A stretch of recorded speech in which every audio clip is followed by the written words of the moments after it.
উপস্থিতি এই পর্যায়ে আপনাদের সম্মুখে মূল্যবান তাকরীর পেশ করবেন সুদূর ঢাকা থেকে আগত হযরতুল আল্লামা হযরত মাওলানা মুফতি সঈদ আহমদ সাহেব, হযরত মাওলানা মুফতি সঈদ আহমদ সাহেব।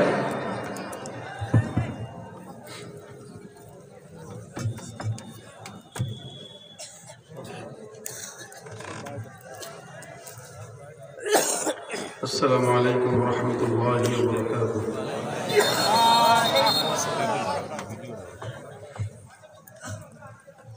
إن الحمد لله علي الذات عظيم الصفات سميع السمات كبير الشان جليل القدر رفيع الذكر مطاع الأمر جليل البرهان فخيم الاسم عزيز العلم وسيع الحلم كثير الغفران نشهد أن لا إله إلا الله وحده لا شريك له ونشهد أن سيدنا وسندنا وحبيبنا وحبيب ربنا وطبيبنا وطبيب قلوبنا ومولانا محمدا عبده ورسوله صلى الله عليه وعلى آله وأصحابه وبارك وسلم تسليما كثيرا كثيرا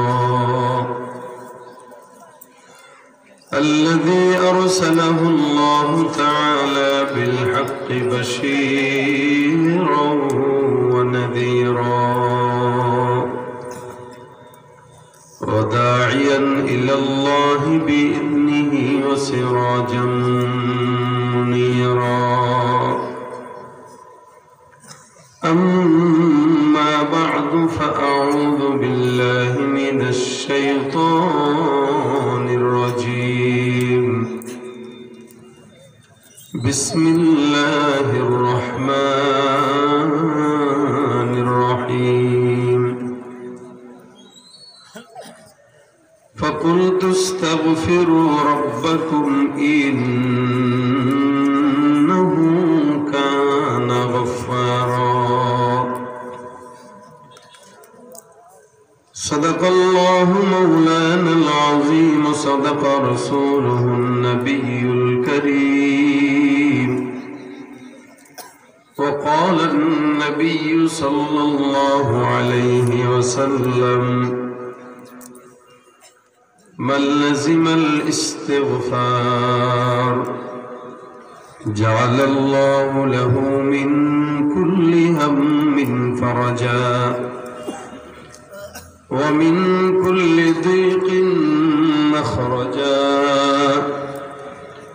ورزقه من حيث لا يحتسب أو كما قال عليه الصلاة والسلام وقال تعالى إن الله وملائكته يصلون على النبي يا أيها الذين آمنوا صلوا عليه وسلموا تسليما زبان كل شريف اللهم صل على محمد وعلى آل محمد كما صليت على إبراهيم وعلى آل إبراهيم إنك حميد مجيد اللهم بارك على محمد وعلى آل محمد كما باركت على إبراهيم وعلى آل إبراهيم إنك حميد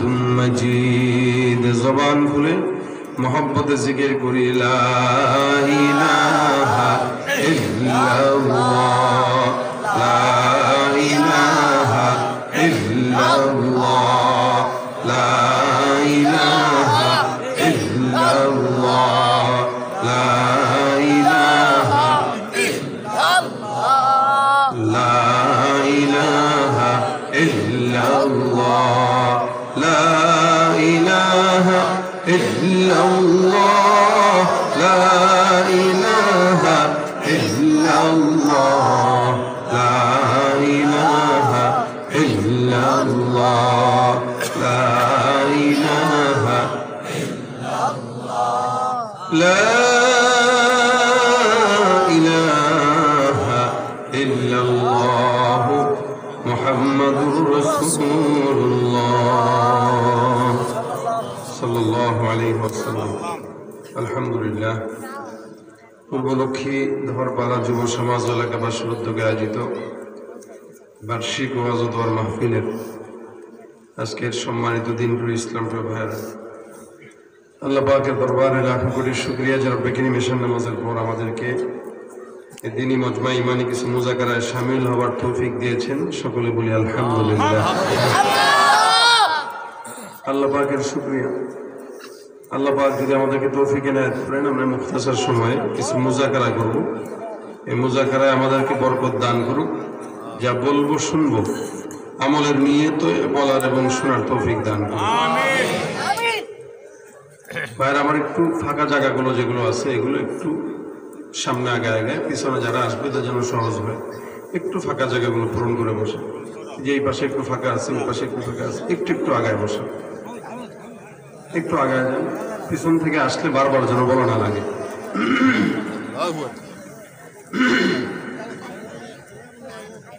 একটু সবাই, হ্যাঁ, পিছনে ভাইরা যারা আসবে এরা সবাই বসতে পারবে সহজে। আগায় যান, আগায় যান, সবার আগান পিছন থেকে। হ্যাঁ, আলহামদুলিল্লাহ, জোরে বলেন আলহামদুলিল্লাহ।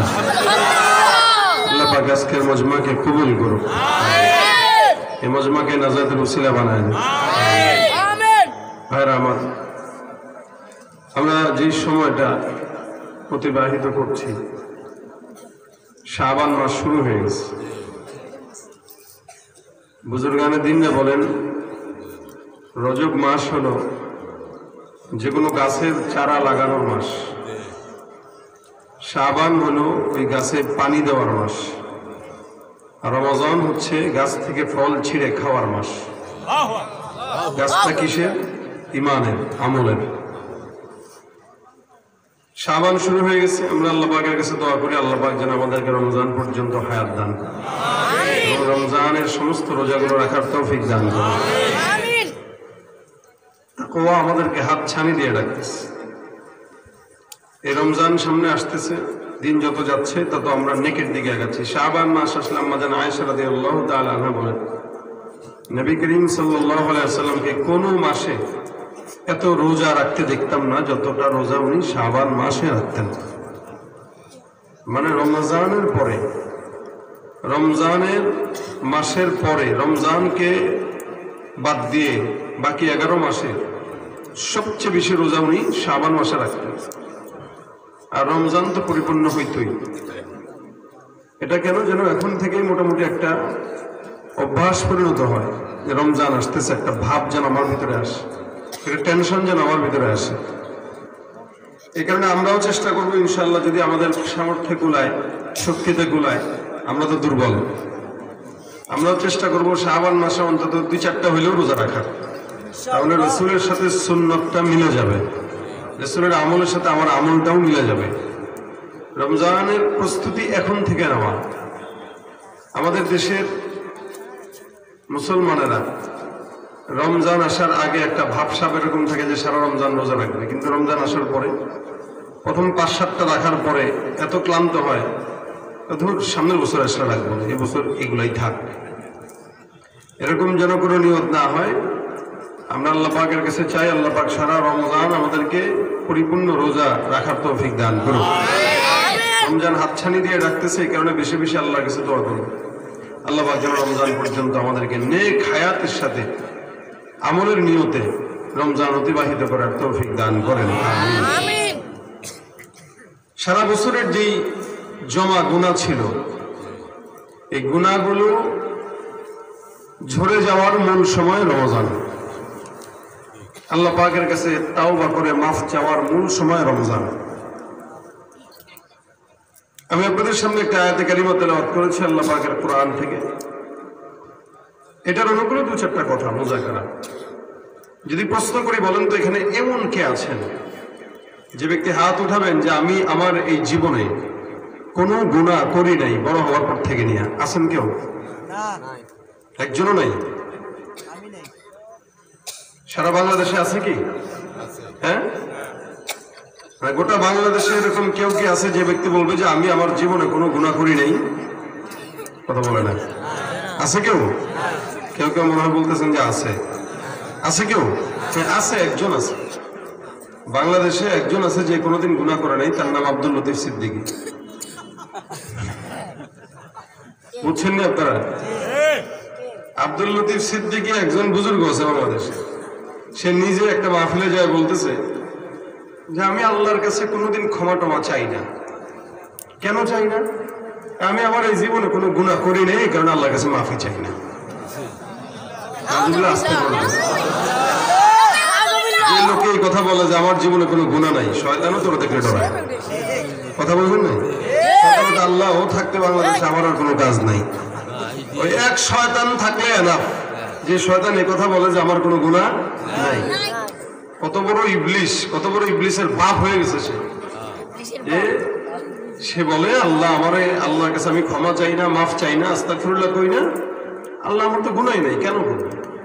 হুজুররা দোয়া করে, আমি আমিনও কই না। কত বড় বেহায়া আর শয়তান হইলে এই কথাগুলো সে আবার স্পষ্ট বলে। আমাদের এরকম সাহস নাই আমরা বলবো যে আমাদের গুনাহ নাই, বরং আমরা বলি যে আমাদের গুনাহ সবার আছে। আমারও আছে, আমার পীরেরও আছে, আমার বাবারও আছে, আমার দাদারও আছে, আপনাদেরও আছে, আপনাদের বাপ দাদাদেরও আছে। গুনাহ ছাড়া কোনো বান্দা নাই। বান্দার কাজ, বান্দা করবে গুনাহ, আল্লাহ পাকের কাজ, আল্লাহ পাক করবেন ক্ষমা। বলেন কি ঠিক না?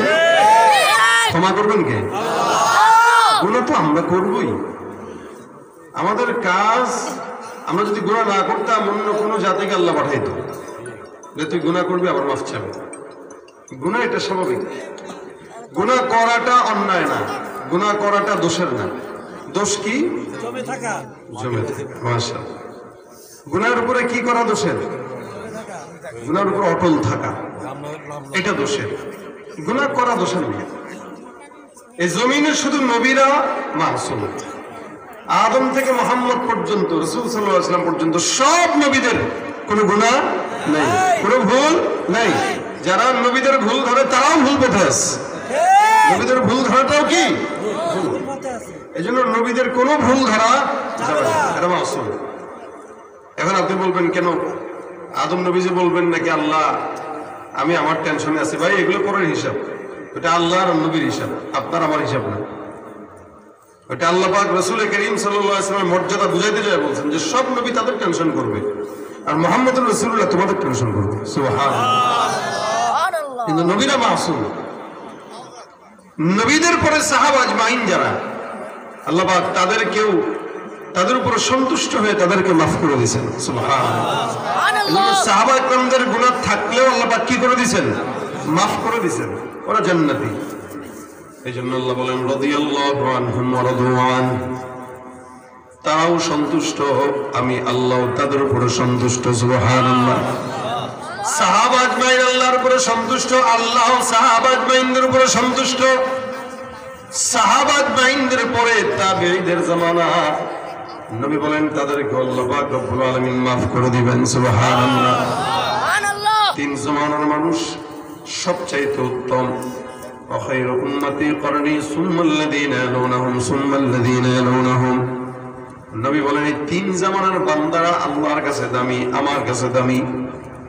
এরপরে যত মানুষ আসবে এই জমিনের মধ্যে প্রত্যেকটা মানুষের কম আর বেশ গুনাহ হবে কি হবে না? তবে তাবেঈদের থেকে নিয়ে আজ পর্যন্ত যতগুলো মানুষ অতিবাহিত হলো প্রত্যেকটা মানুষের কম আর বেশ গুনাহ, জামানার ফেতনা অনুযায়ী গুনাহ। এ মুসলমান, আজ থেকে 50 বছর আগের গুনাহ আর এখনের গুনাহ এক নয়। 50 বছর আগে আমাদের বাপদাদারা যেই কল্পনাও করে নাই যে ফিতনা, ওই ফিতনা এখন আমাদের সন্তানরা পকেটে নিয়ে ঘুরে। আমাদের বাপদাদারা যেই গুনাহ কল্পনাও করে নাই, এই গুনাহ এখন ঘরে ঘরে হয়। জামানায় কারণে আল্লাহ বলেন যত অতীতে মানুষ তত আল্লাহর জান্নাতের নিকটে। আল্লাহ পাক রব্বুল আলামিন বলেন ওয়াস-সাবিকুন আস-সাবিকুন উলাইকাল মুকাররাবুন والسابقون السابقون أولئك المقربون في جنات النعيم سلة من الأولين وقليل من الآخرين الله পাক রব্বুল আলামিন বলে জামানা অতীতে যারা চলে গেছে এই সমস্ত অধিকাংশ বান্দারা আল্লাহর জান্নাতের নিকটে। সুবহানাল্লাহ। আমার বাবারা, আমাদের দাদারা, তাদের দাদারা, তাদের দাদারা, জামানো যত অতীতে অনেক মানুষরা আগের কালের জামানার লোকদেরকে গালি দেয়, তারা নাকি ইসলাম বুঝে নাই। অনেকে বলে আমাদের দাদারা ইসলাম বুঝছেনি, কোরআন বুঝছেনি। এরা আমরা তো সহি হাদিস বুঝি, আমরা সহি কোরআন বুঝি। আগের কালের মানুষরা ইসলাম কম বুঝলেও জান্নাত বুঝে গেছে। আর আমরা অধিক শিক্ষিত হওয়ার পরও একটাও মানুষের কাতারে নয় এসব শিক্ষিত শয়তান। দেশের লাগি মহামারীর মতন ফাইলে কলম ফেকাইয়া চালায় তারা নির্যাতন। দেশের লাগি মহামারীর মতন ফাইলে কলম ফেকাইয়া চালায় শুধুই নির্যাতন।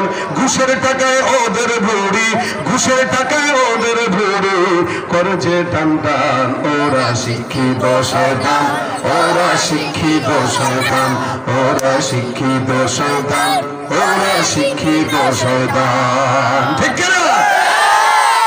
যেখানে যাই ভেজালেতে ভরে গেছে দেশটায়, ব্যবসায়ীরাও রাতারাতি কালো টাকায় হাত রাঙায়।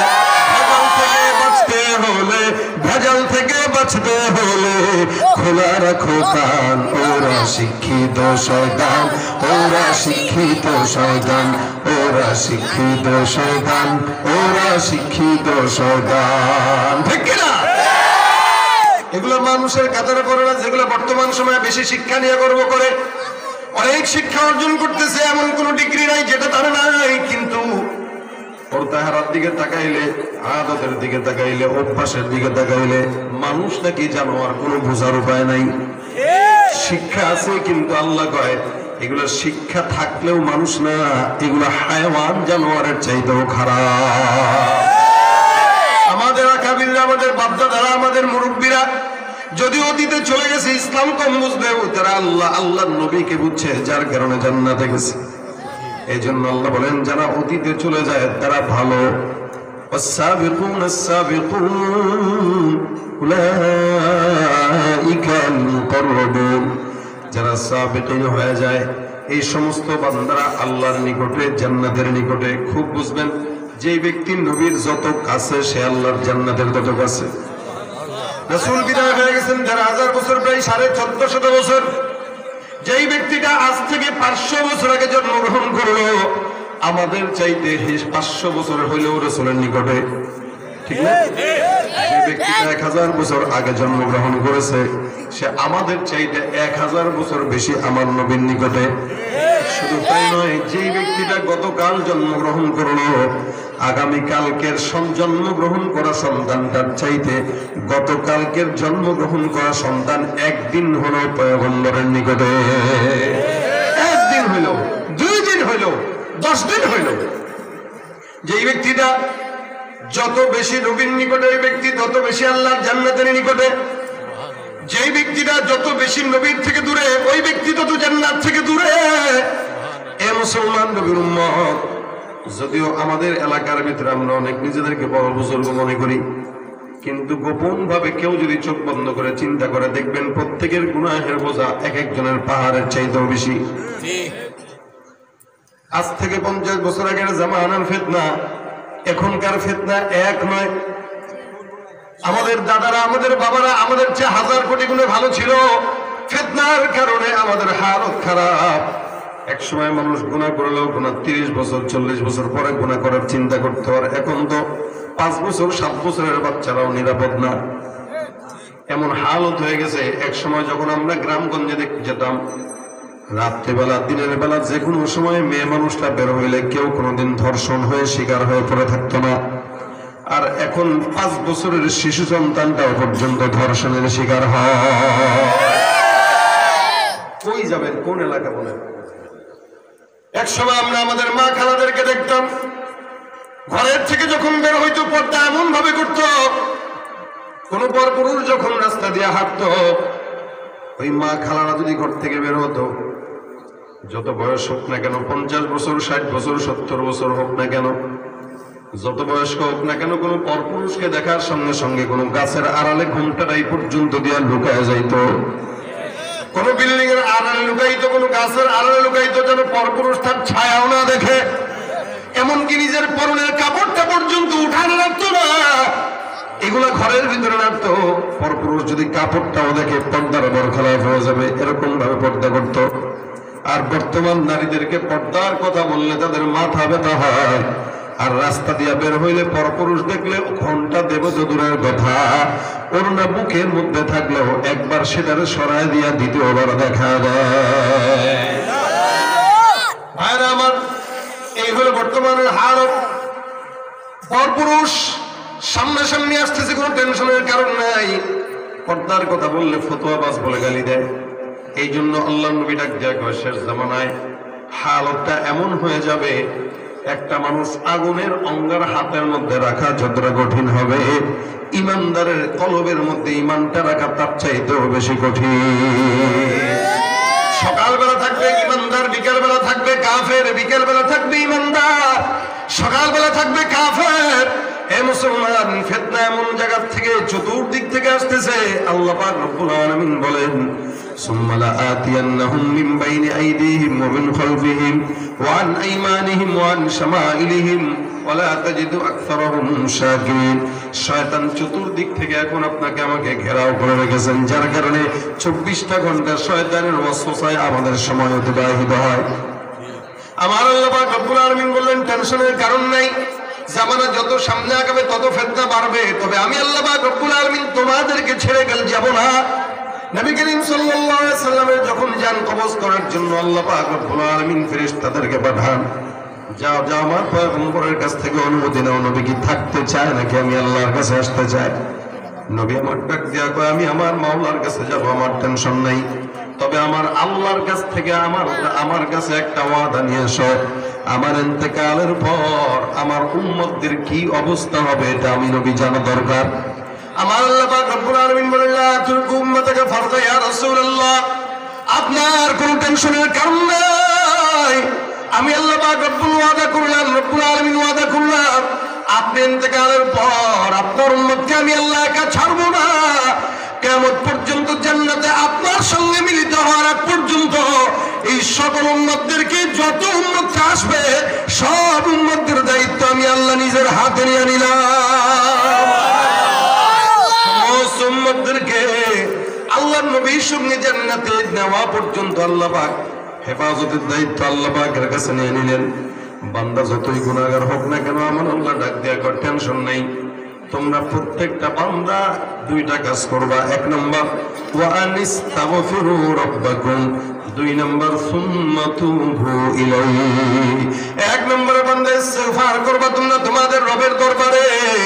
2 নম্বর, তাওবা করবা। ইস্তিগফার আর তওবা এক জিনিস নয়, আলাদা আলাদা বিষয়। ইস্তিগফার হলো এখন গুনাহ করলাম এখনই মাফ চাওয়া, আর তাওবা হলো আল্লাহর সামনে আর কোনোদিন এই গুনাহ করব না, এর মর্মে আল্লাহর সঙ্গে ওয়াদাবদ্ধ হওয়া। আল্লাহ পাক রব্বুল আলামিনের পয়গম্বর মূসা একদিন ডাক দেয়া কয়, মালিক তুমি যখন বান্দার উপরে বেজার হও গুনাহের কারণে, তুমি বান্দার উপরে বেজার হওয়ার আলামত কি? আল্লাহ পাক ডাক দেয়া কয়, মূসা বান্দার উপরে গুনাহের কারণে যখন আমি আল্লাহ বেজার হই, তখন বান্দার যেই নিয়ামত দরকার ওই নিয়ামত আমি আল্লাহ দেই না, আর যেটা দরকার নাই ওইটা বান্দার উপরে আমি আল্লাহ চাপায়া দেই। এটা হলো বান্দা গুনাহ করার পরে আল্লাহর রাগান্বিত হওয়ার আলামত। বলেন তো আমাদের সময় এখন জিনিসপত্রের দাম যেরকম বাড়তেছে, উচিত ছিল বাড়া না কমা? কমা, ঠিক না?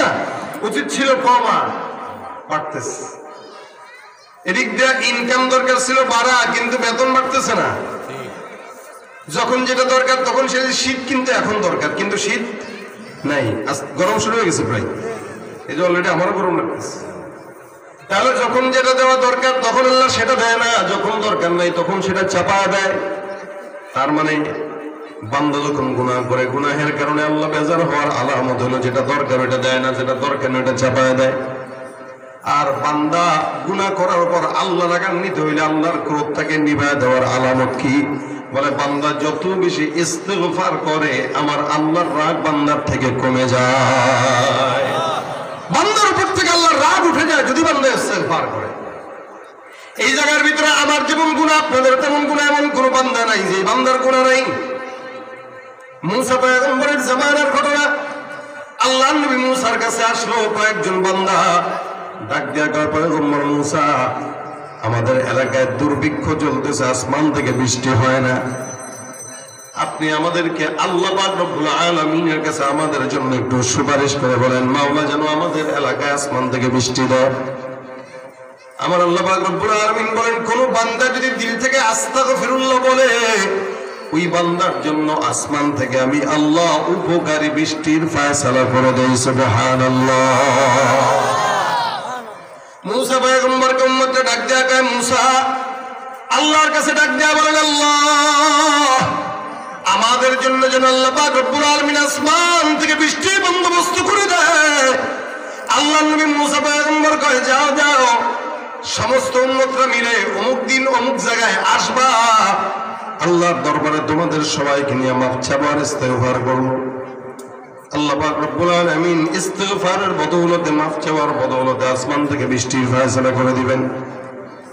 মুসা পয়গম্বরের আদেশে প্রায় 70,000 বান্দারা, প্রায় এতগুলো উম্মত, 70,000 উম্মত একসঙ্গে একটা জায়গায় জড়ো হয়। উদ্দেশ্য আল্লাহর কাছে তাওবা ইস্তিগফার করবে আর আল্লাহকে বলবে, মালিক আসমান থেকে বৃষ্টির জন্য তুমি একটু ফয়সালা করে দাও।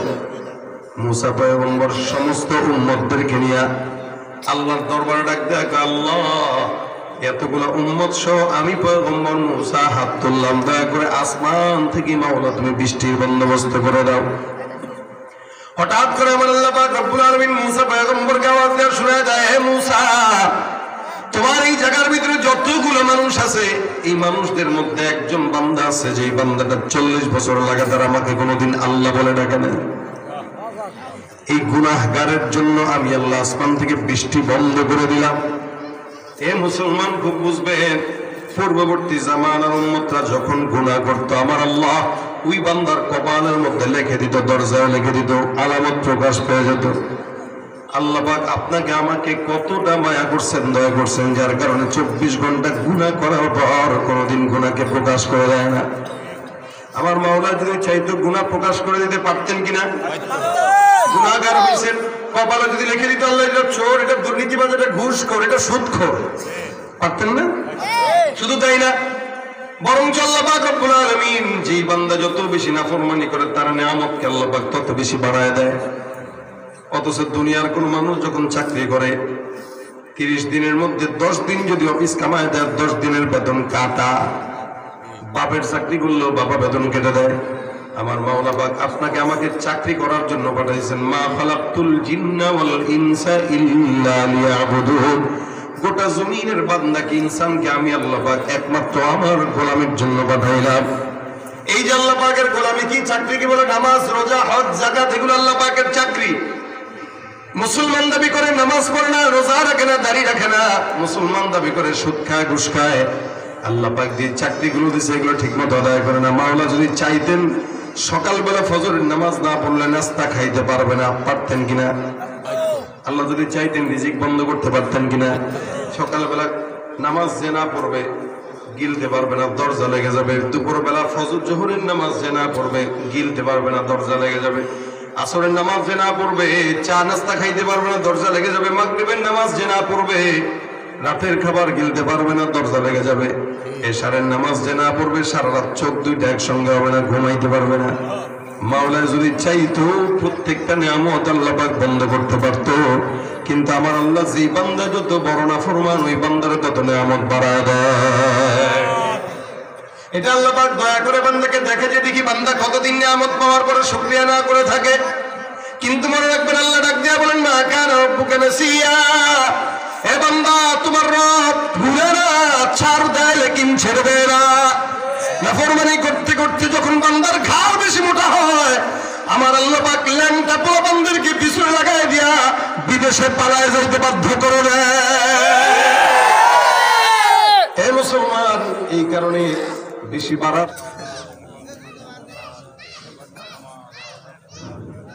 আমার আল্লাহ পাক রব্বুল আলামিন বান্দাকে ট্রাই করে দেখেন, দেখি বান্দা কতটুকু যায়। নাফরমানির গুনাহ যদি বেশি হয়ে যায় আল্লাহ পাক বান্দাকে ছাড় দেয়, কিন্তু ছেড়ে দেয় না। আল্লাহ পাক রব্বুল আলামিন একজনের জন্য গোটা জাতিকেও কখনো কখনো ধ্বংস করে দেয়। এই জন্যই তো বলছেন তা'মুরুনা বিল মারুফ ওয়া তানহাউনা আনিল মুনকার। ইমানদারের গুণ হইল নেক কাজের আদেশ দেওয়া, অসৎ কাজ থেকে বিরত রাখা। পয়গম্বর মূসাকে আল্লাহ পাক রব্বুল আলামিন জানায় দেয় 40 বছর পর্যন্ত যেই বান্দাটা আল্লাহ বলে ডাক দেয় নাই, ওই বান্দাটাকে সবার সামনে বড় আল্লাহর কাছে যেন মাফ চায়। যদি মাফ চায় না বান্দা, আমি আল্লাহ আসমান থেকে বৃষ্টি দিয়ে দিব। শর্ত হইল 70,000 মানুষের সামনে ডাকতে হবে। আল্লাহ নবী মূসা ডাক দিয়া বলতেছে ইয়া মান আসাল্লাহ, কেমন আছো যে আল্লাহর সঙ্গে আল্লাহর সাথে নাফরমানি করো, গুনাহ করো, আল্লাহকে ডাক দাও না। এমন কোন নাফরমান সবার সামনে দাঁড়াও। ওই নাফরমান বান্দা যে চুরি করলো সে নিজের চুরি সম্পর্কে জানে, গুনাহ সম্পর্কে জানে। ওই বান্দাটাই জানে যে বান্দা গুনাহ করে।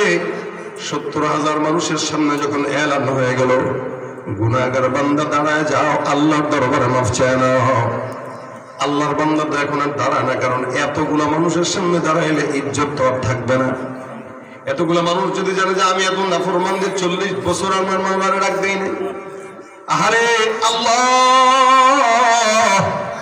নিচের দিকে তাকায় তাকায় এরকম ভাবে একদম আল্লাহ পাক রব্বুল আলামিনের দিকে খালেজ দিলে মনোনিবেশ হয়ে মাওলারে ডাক দেয়, আল্লাহরে এই 70,000 মানুষের মধ্যে আমার মতো নাফরমান তো কেউ নাই, এটা আমি নিজে জানি।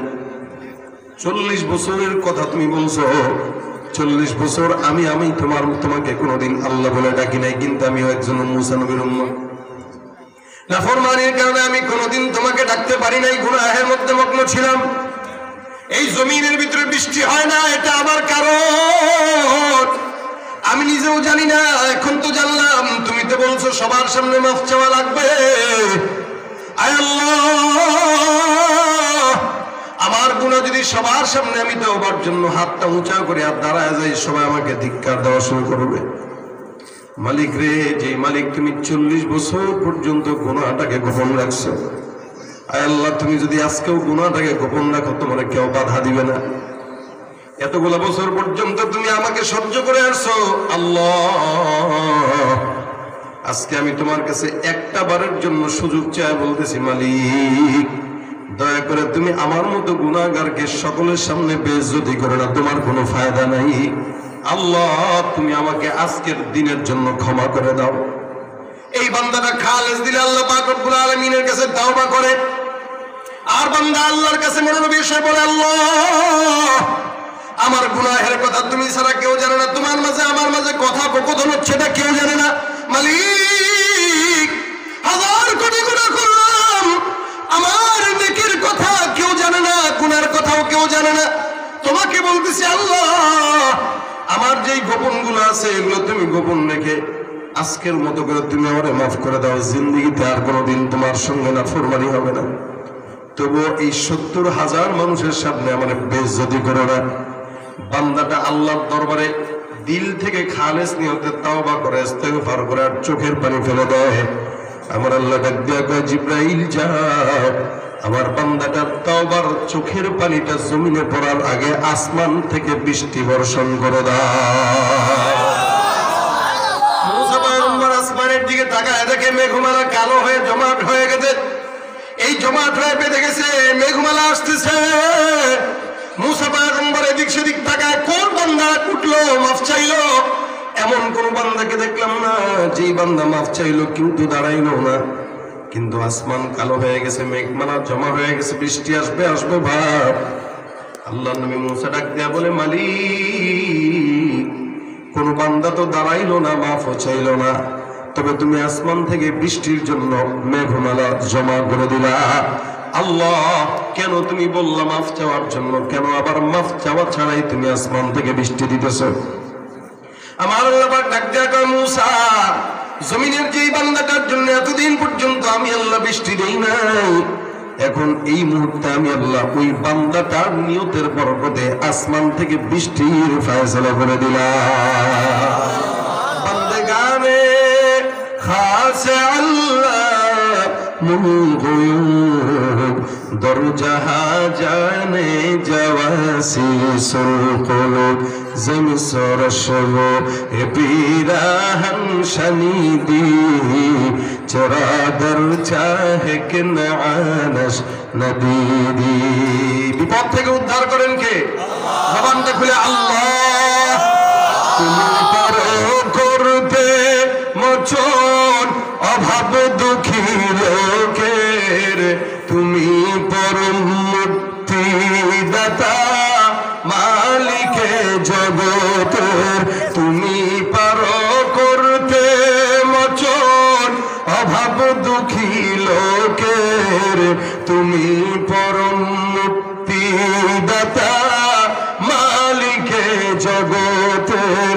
তোমার কাছে চাই যে পানা, তোমার কাছে চাই যে পানা, আমরা প্রতিদিন তোমার দয়া পূর্ণ আমার সারা নিশিদিন। আল্লাহ তুমি দয়ার সাগর, আল্লাহ তুমি দয়ার সাগর, রহমানুর রহিম, তোমার দয়ায় পূর্ণ আমার সারা নিশিদিন। কার দয়া?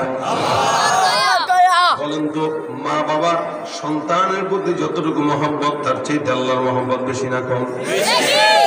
আবু হুরায়রা রাদিয়াল্লাহু তাআলা আনহু থেকে বর্ণিত, নবী করিম সাল্লাল্লাহু আলাইহি ওয়াসাল্লাম বলেন, রহমত, প্রেম, ভালোবাসা, দয়া মায়া আমার আল্লাহ পাক রব্বুল আলামিন যখন বানায়, এটাকে 100 ভাগে আল্লাহ পাক রব্বুল আলামিন ভাগ করেন। কয়শো? 100 ভাগে আল্লাহ পাক রব্বুল আলামিন ভাগ করার পর এক ভাগ মহব্বত থেকে গোটা জমিনের মধ্যে ছড়ায় দেয়। ওই এক ভাগ থেকেই আল্লাহ নবীকে আল্লাহ পাক রব্বুল আলামিন দান করেন। নবীর এত মহব্বত যার কারণে আজও পর্যন্ত মদিনার মাটিতে শুয়ে শুয়ে আমার নবী আপনার আর আমার জন্য কান্নাকাটি করে। যেই পয়গম্বর ইন্তেকালের আগে উম্মতের চিন্তা করে, কবরে শুয়ে শুয়ে উম্মতের চিন্তা করে, 100 ভাগের 1 ভাগের মহব্বত আমার নবীকে দেওয়ার পরে এই হাল। ওই মহব্বত 100 ভাগের 1 ভাগ থেকেই গোটা ইনসানের মধ্যে আল্লাহ পাক রব্বুল আলামিন ছড়ায় দিলেন, জিন্নাতের মধ্যে আল্লাহ পাক রব্বুল আলামিন ছড়ায় দিলেন, মাখলুকাতের মধ্যে আল্লাহ পাক রব্বুল আলামিন ছড়ায় দিলেন। জমিনের মধ্যে আসমানের মধ্যে যত মাখলুকাত আছে, আল্লাহ পাকের সৃষ্টি আছে, সমস্ত সৃষ্টি জগতের মধ্যে আল্লাহ পাক 1 ভাগ মহব্বত ছড়ায় দেয়। নবী ডাক দেয়া কয়, বাকি থাকলো 99 ভাগ। এই বাকি 99 ভাগ প্রেম, মহব্বত, ভালোবাসা, রহমত কেবলমাত্র বান্দাকে ক্ষমা করার জন্য আল্লাহ তার নিজের কাছে রেখে দিয়েছে। কতটুকু মহব্বত আল্লাহ পাক নিজের কাছে রাখলেন, এরপর কি আর টেনশন আছে? কথা কয় না, টেনশন আছে? 1000 কোটি কোটি গুনাহ হয়ে যাক, টেনশন নেই। যদি আল্লাহর কাছে ক্ষমা চাওয়ার নিয়ত করেন, আল্লাহ পাক রব্বুল আলামিন প্রত্যেকটা বান্দাকে মাফ করে জান্নাতের মেহমান বানায় দিবেন। কারণ এই জান্নাতটা আল্লাহ পাক রব্বুল আলামিন আপনার জন্য আমার জন্য বানাইছেন, কোন বেঈমানের জন্য আল্লাহ জান্নাত দেন নাই। আল্লাহ বলেন, উইদ্দাত লিল মুত্তাকিন, যারা আল্লাহর ভয় অন্তরের মধ্যে রাখে এই সমস্ত মুত্তাকিদের জন্য আমি আল্লাহ জান্নাত রেখে দিলাম। সুবহানাল্লাহ। আরে আল্লাহ পাক যেহেতু আমাদেরকে এখনো মহব্বত করেন, এখনো পর্যন্ত আল্লাহ আমাদেরকে মসজিদে নেন, নামাজ পড়ান, তার মানে আল্লাহ আমাদেরকে ভালোবাসেন। হাজারো মানুষ আছেন, লক্ষ লক্ষ মানুষ বসবাস করে, সবাইকে আর ওয়াজ মাহফিলে সে দিনের কিছু কথা শুনতে পারেন? কেউ বাসায় বসে বসে টিভিতে বিভিন্ন জিনিস দেখতেছে, কেউ রাজনীতির পিছনে দৌড়ায় দৌড়ায় নিজের মূল্যবান সময় নষ্ট করতেছে, আবার কেউ এসে এখানে দিনের কিছু বয়ান শুনতেছে। যেহেতু আল্লাহ আমাদেরকে মহব্বত করেন বলেই আল্লাহ আমাদেরকে এখানে আনছেন। যেহেতু মহব্বত করেন, আশা করা যায় আল্লাহ আমাদেরকে জান্নাত দিবেন। জোরে বলেন ইনশাআল্লাহ। ইনশাআল্লাহ, অবশ্যই দিবেন। আমাদেরকে দিবেন তো কাকে দিবেন? আল্লাহ পাক এখনো যে আমাদেরকে ইমানের উপরে রাখছেন, দুর্বল ভাবে হইতে পারে, রাখছেন তো। নবী বিদায় হয়ে গেছে 1450 বছর, এরপরেও যে আমরা আল্লাহ নবীকে বিশ্বাস করি, এটাও তো কত বড় নিয়ামত। আল্লাহ আমাদেরকে মহব্বত করে বিদায় তো এই নিয়ামতটা দিচ্ছেন, কি বলেন? নাকি আমরা আল্লাহরে মহব্বত করি? আমরা আল্লাহরে মহব্বত করতে পারি না, আল্লাহ আমাদেরকে মহব্বত করে। আমাদের দিলের চুপ, মহব্বতের চুপ। আমাদের দিলের মহব্বতটা এরকম যে নেতার উপরে একটু কেউ আঘাত দিছে, তখন আল্লাহর প্রতি মহব্বত কমে যায়, নেতার প্রতি মহব্বত বেড়ে যায়। আল্লাহর চাইতেও নেতারা বেশি মহব্বত করে আমাদের দেশের মানুষেরা। সারা জিন্দগি যেই পরিমাণে এই 15-16 বছর নেতাদের পিছনে দৌড়াইছে, না দৌড়ায় আল্লাহ আল্লাহ করলে জামানার হোলি হয়ে যেত। যতবার নেতারা ডাকছে ততবার যদি আল্লাহ ডাকতো, ও কুতুব গাউস কুতুব হয়ে যেত, হাফেজ হুজুর হয়ে যেত। কিন্তু সে আল্লাহরে ডাকে নাই, সে নেতারে ডাকছে, তার দলের লিডারে ডাকছে, আর লিডার তার সাথে সিটারি করে বিদেশে ভাগছে। এরকমই হবে, একদল যাবে আর একদল আসবে। কেউ আপনার আমার বন্ধু না, সবাই লিডারের নামে সিটারগিরি করবে। একমাত্র বন্ধু কে? আসবে যাবে, এক এক সময় এক একজনের পা চাটা গোলামি করবে। মুসলমান কোনোদিন কোন দলের গোলামি করতে পারে না, মুসলমান কোনোদিন কোন দেশের গোলামি করতে পারে না। যাদের হাতে যায় ক্ষমতা, দেশ যেন বাপের ভিটা, রাখতেছে আর শুরু করে বিদেশিদের পাচাটা। যাদের হাতে যায় ক্ষমতা, দেশ যেন বাপের ভিটা, রাখতেছে আর শুরু করে বিদেশিদের পাচাটা। বিদেশিদের কথা মতো চালায় ওরা নিজের দেশ, বিদেশিদের কথা মতো চালায় ওরা নিজের দেশ। দেখতে দেখতে গুল্লায় গেল আমার সোনার বাংলাদেশ। একে শেষ করেছি সবার দেখা হইল শেষ, দেখতে দেখতে গুল্লায় গেল আমার সোনার বাংলাদেশ। দেখতে দেখতে গুল্লায় গেল আমার সোনার,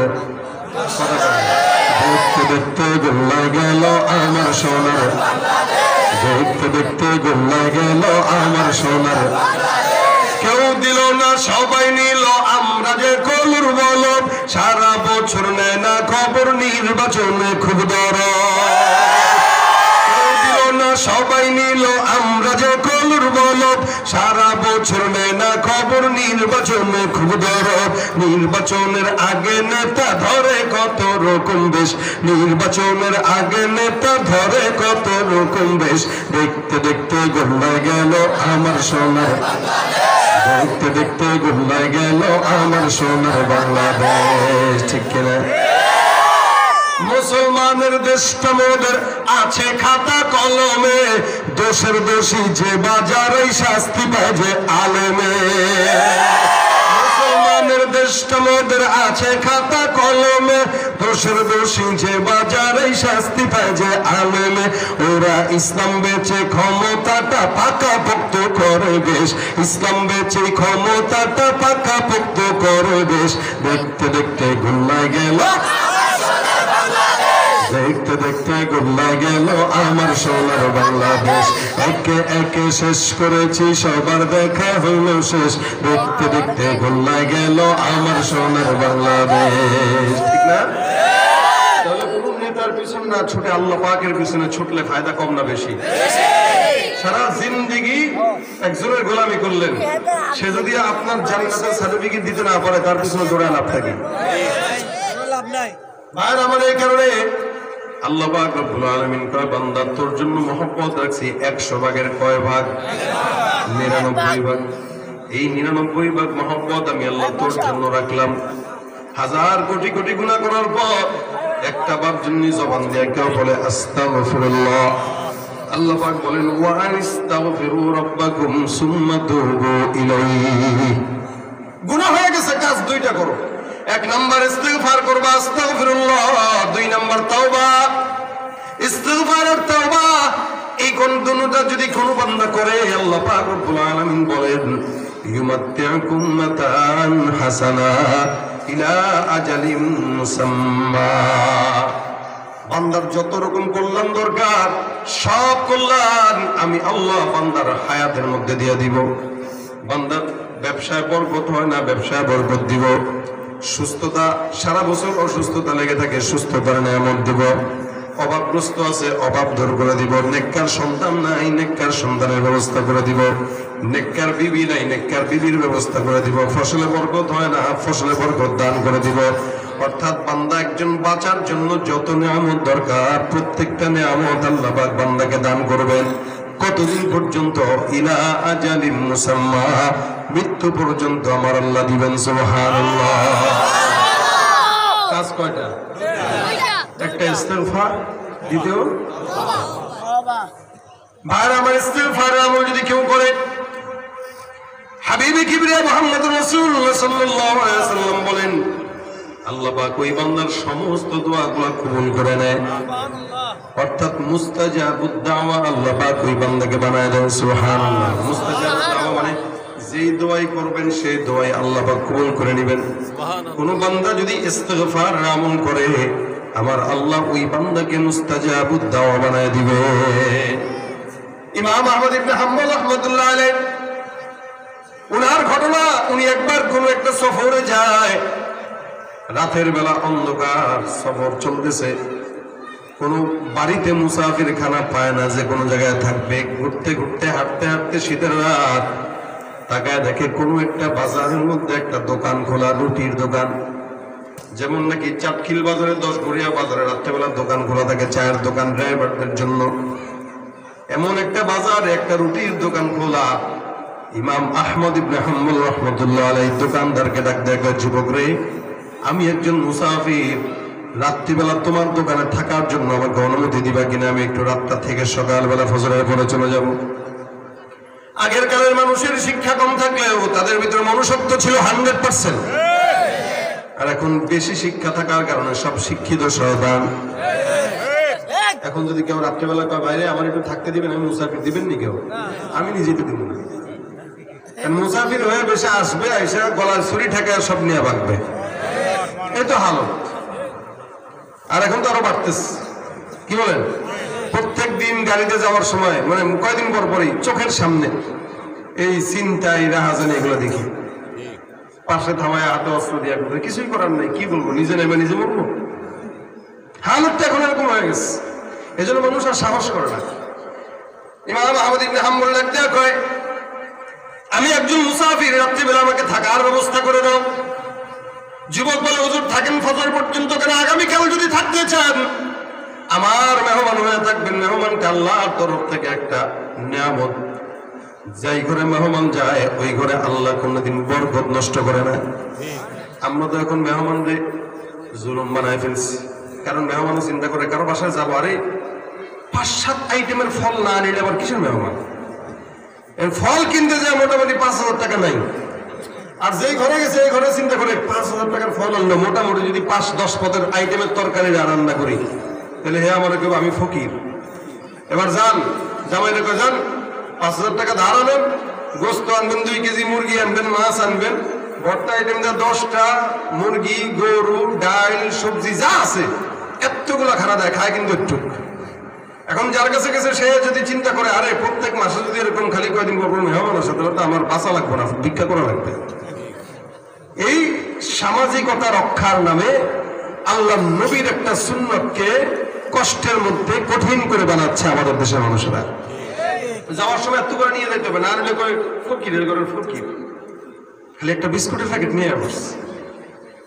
আর যে খাওয়াইছে মনে করেন যা ঘরে আছে তাই দিলে খাওয়াইলেন একটা কথা, যে ভাই তোমার বাসায় যাবো কিছু নিয়ে যেতে পারবো না, বা সুন্নত মোতাবেক খালি একটা চিপসের প্যাকেট নিয়ে গেলাম বা 100 টাকার একটা বিস্কুট নিয়ে গেলাম, তাহলে আসান হইত। আর যার ঘরে যেত সেও যদি চিন্তা করতো না, ডাল ভাত যা আছে তাই খাওয়াই দিই, একদিন থাকবেন কেন 5 দিন থাকেন তাও গায়ে লাগতো না। কিন্তু ওই ফর্মালিটি রক্ষা করতে যায় মেহমানও কমছে, মেজবানও এখন মেহমানকে আসান মনে করে। এই যে আমের সিজন আসতেছে, কারো বাসায় যাবেন 10 কেজি আম যদি না আনেন, আল্লাহ এতে কি ফকির নিনি, বাস গালি একটা দিয়ে দিন। এই জন্য মেহমানদারি সহজ করেন। যার বাসায় যাবেন তারা বুঝান, ভাই আমি তোমার বাসায় সবসময় আসবো, তুমিও আসবা। আমার বাসায় ডাল ভাত যা রান্না হবে তুমি খাবা, তোমার বাসায় যা ডাল ভাত রান্না হবে আমি খাবো। বাস এটা মেহমান, এটা আনন্দ, এতে সম্পর্ক গভীর হয়। আর যখন এটা কঠিন হয়ে যায় তখন আত্মীয় বাসায় যায় না, গেলেই তো খরচ, এবার যায়ও না আসেও না। আমি ভালো কারো বাসায় যাইও না, কারো বাসায় আসিও না, কারো আনিও না। ওই তোর এই কারণে তো তোর বরকত নেই। আর নবী বলেন যে ঘরে যত মেহমান ওই ঘরে তত বরকত, ওই ঘরের চাউল কোনোদিন ফুরায় না। সুবহানাল্লাহ। ইমাম আহমদ ইবনে হাম্বল রাহমাতুল্লাহি আলাইহি মেজবান হয়ে যুবকের দোকানে বিশ্রাম নেয়, কিতাব খুলে মুতালা করে। কিন্তু কিতাব মুতালার ফাঁকে ফাঁকে ইমাম আহমদ ইবনে হাম্বল চিন্তা করেন, কি রে, একটা জিনিস লক্ষ্য করলেন, যে যুবকটা রুটিওয়ালা রুটি বানাইতেছে, যাই কিছু করতেছে, যুবকের জবানের মধ্যে একটাই আওয়াজ। কিছুক্ষণ পর পর যুবকটা খালি পড়ে আস্তাগফিরুল্লাহ আস্তাগফিরুল্লাহ আস্তাগফিরুল্লাহ সুবহানাল্লাহ। এমন একজন যুবক, অন্য উল্টা পাল্টা কোনো কথা নাই। কোন মানুষ আসলো রুটি নেওয়ার জন্য, তাকে হাতের মধ্যে রুটিটা বোঝায় দেওয়ার সময় আস্তাগফিরুল্লাহ, তার থেকে রুটিটা টাকাটা গ্রহণ করার সময় বলে আস্তাগফিরুল্লাহ, আবার রুটি বেলতেছে বলে আস্তাগফিরুল্লাহ, রুটির চুলার ভিতরে দিতেছে বলে আস্তাগফিরুল্লাহ, যাই কিছু করে জবান দিয়ে কেবল কি ইমাম আহমদ ইবনে হাম্বল মনে মনে কাহারে নবীর হাদিস তো পড়ছি কিন্তু লোক দেখি নাই, দেখলাম একটা। নবী ডাক দিয়ে বলছেন ওয়াশাবুন নাশা ফি ইবাদাতিল্লাহি তাআলা, 7 প্রকার বান্দাকে আল্লাহ পাক তার আরশের নিচে ছায়াধীন করবেন।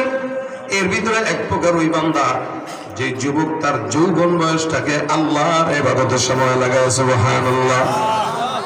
এই যুবকটা তো সেই যুবক যে যুবকটা আল্লাহর ইবাদতের সময় লাগাইতেছে।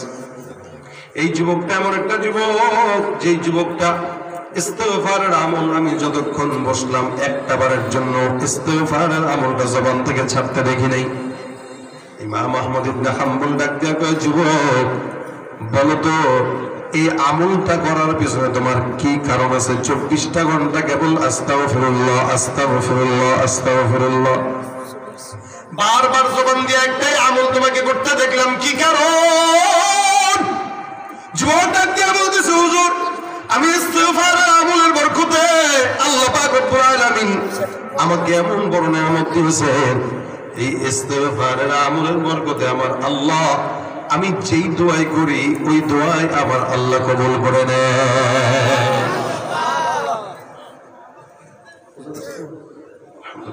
নারায়ে তাকবীর। ভাইরা আমার দেখেন ইস্তিগফারের আমলটা। যুবক ডাক দিয়ে বলতেছে, আমি আমার জবান দিয়ে কেবল আস্তাগফিরুল্লাহ আস্তাগফিরুল্লাহ বলি, আল্লাহ পাক রব্বুল আলামিন আমার সমস্ত দোয়া কবুল করে নেয়। এই আমলের কারণে আল্লাহ পাক আমার কোনো আশা কবুল করে নাই, এটা হয় নাই। তবে হ্যাঁ, একটা দোয়া এখনো পর্যন্ত আমার আল্লাহ পাক কবুল করে নাই। সব দোয়া কবুল করছে, একটা দোয়া বাকি।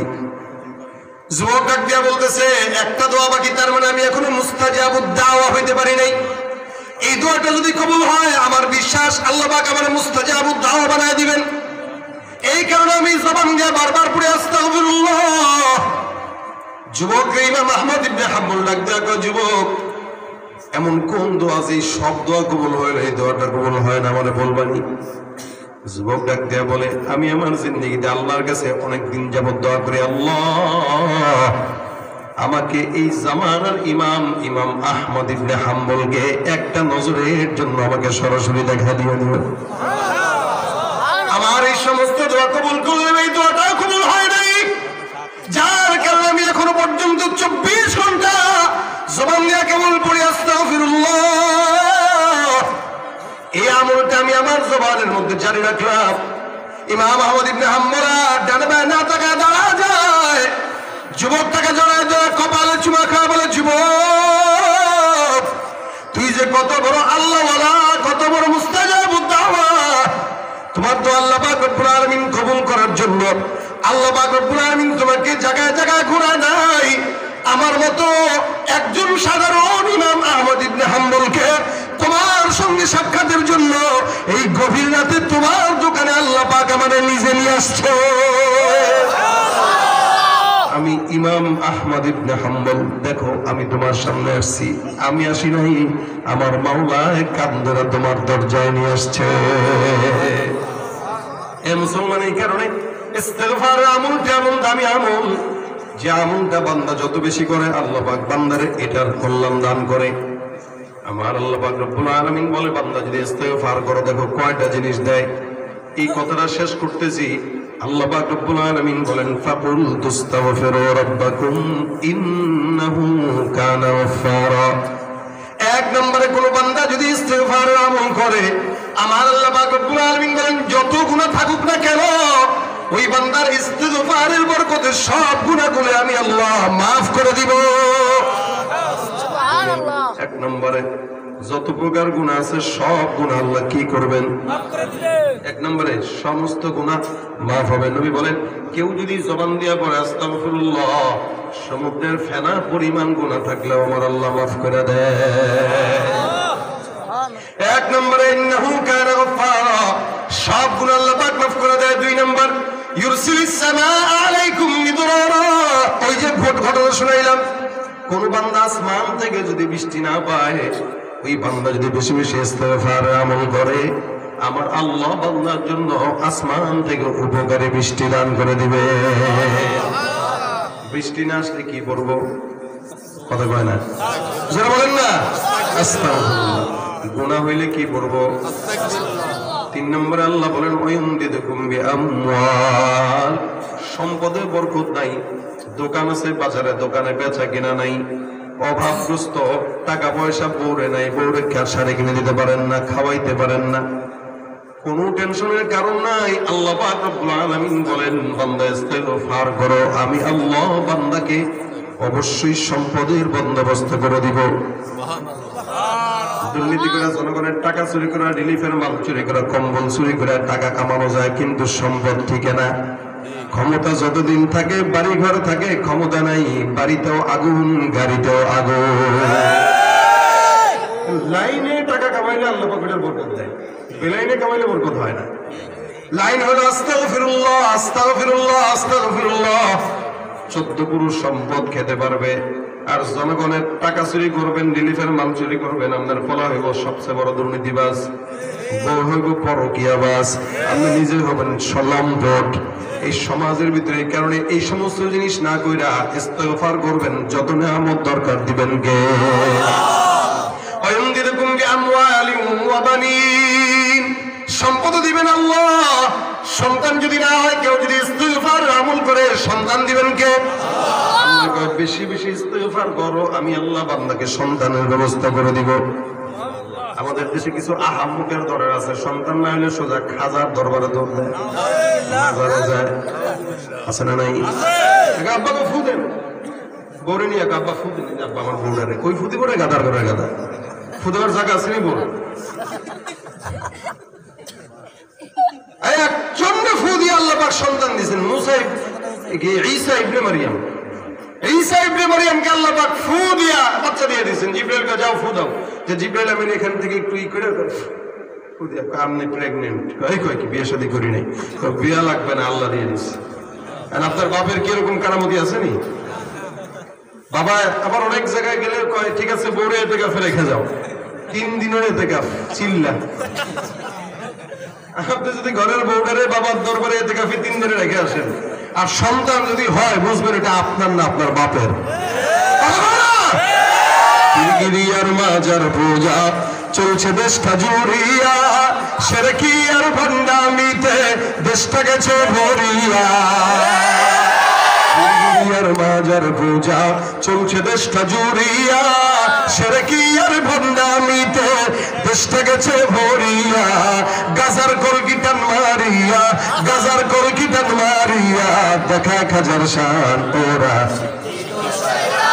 ওরা শিক্ষিত শয়তান, ওরা শিক্ষিত শয়তান, ওরা শিক্ষিত শয়তান। দুর্নীতির ওই আখড়ায় বসে জাহির করে জ্ঞান, কলম দিয়ে কামায় টাকা, ধরে সাধুর ভান, ওরা শিক্ষিত শয়তান, ওরা শিক্ষিত শয়তান। ওরা শিক্ষিত শয়তান, ওরা শিক্ষিত শয়তান। পীরের দরবারে বেশি বেশি যাইবেন সন্তানের জন্য, কথা কয় না? যাবেন কার কাছে? আল্লাহর কাছে চাওয়া ছাড়া কারো কাছে চাওয়া শিরক। কি? এই জন্য আল্লাহর কাছেই চাবো, কারো কাছে কেউ দিতে পারে না। দেন কে?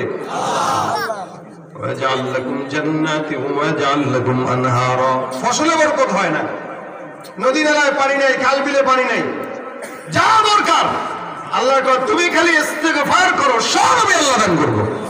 যত করলো আছে দান করবো। বিয়ে করে নাই কারা কারা? হাতটা তুলে দেখাও তো। বিয়ে করে নাই কারা কারা? বিয়ে করে নাই কারা কারা? অল্প কয়জন যুবক এরা বিয়ে করে নাই? আর নাই কেউ? তোলো দুজনে তুলে রাখেন না, হাত উঠে রাখেন, দেখলো এরা বিয়ে করে নাই।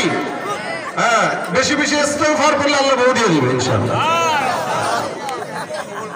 সব দিবে আল্লাহ, টেনশনের কোনো কারণ নেই। এই জন্য বেশি বেশি ইস্তেগফার। রাসূল বলেন টেনশন দূর করার জন্য ইস্তেগফার। চাকরি হয় না, চাকরি পাওয়ার জন্য ইস্তেগফার। রিজিক নাই, রিজিক পাওয়ার জন্য ইস্তেগফার। যা কিছু কতদিন বলে ইলা আজালিন মুসাম্মা, মৃত্যু পর্যন্ত যা দরকার সব দিবেন কে? আজকে থেকে আমি নিয়ত করছি পড়বো, আপনারা কারা আছেন একটু নিয়তটা করে নেন। আল্লাহ তুমি তৌফিক দান করো। এই নিয়তে যে করলেন, এই নিয়তের বরকতে আল্লাহ রাসূল বলেন কাতাবাল্লাহু লাহু হাসানাতান কামিলা, পরিপূর্ণ সওয়াব আমলনামায় লেখা হয়ে গেছে। আমি পড়াটা বাকি, আজকে থেকে পড়বেন, বিবির সাথে মুহাসাবা করবেন। এগুলো আমলি মুযাকারা, মুহাসাবা, হিসাব দিবেন যে তুমি প্রতিদিন 100 বার করবা, আমি 100 বার করবো। রাসূল নিজেও প্রত্যেকদিন 100 বার করতেন। আমরা তো 1 কোটি বার পড়া দরকার, কিন্তু আমরা তো পড়ি না একবার। এই জন্য আল্লাহ পাক যেন আমাদের সকলকে ইস্তেগফারের আমলটা জবানে উঠানোর তৌফিক দান করে। যা বললাম শুনলাম, হযরতকে এতক্ষণ বসায় রাখলাম, আল্লাহ পাক আমারে মাফ করুক। যেহেতু কথাটা ফিনিশিং দেই নাই, বুঝবেন না দেখেই একটু শেষ করলাম। আর আমি জানি হযরত আমার উপর রাগ করবেন না ইনশাআল্লাহ। এই কারণে হুজুর বসে রয়েছেন, আমি আপনাদের সামনে 2-4টা কথা যতটুকু শুনাইলাম, আলহামদুলিল্লাহ এই কথার উপরে আল্লাহ পাক যেন আমল করার তৌফিক দেন। এবং হুজুরও যে দামি দামি কথা বলবেন, মুরব্বী মানুষ কথাও দামি, আলেম বড় কথাও দামি। এই জন্য হুজুর যে কথাগুলো বলবেন, ওই কথাগুলো আমরা চেষ্টা করব আমলের নিয়তে শোনার এবং এখান থেকে আমলের জজবা নিয়ে বাসা পর্যন্ত যাওয়ার। আল্লাহ পাক আমাদের সকলকে তৌফিক দান করুন। আমা তৌফিক ইল্লা বিল্লাহ। আসসালামু আলাইকুম ওয়া রাহমাতুল্লাহি ওয়া বারাকাতুহু।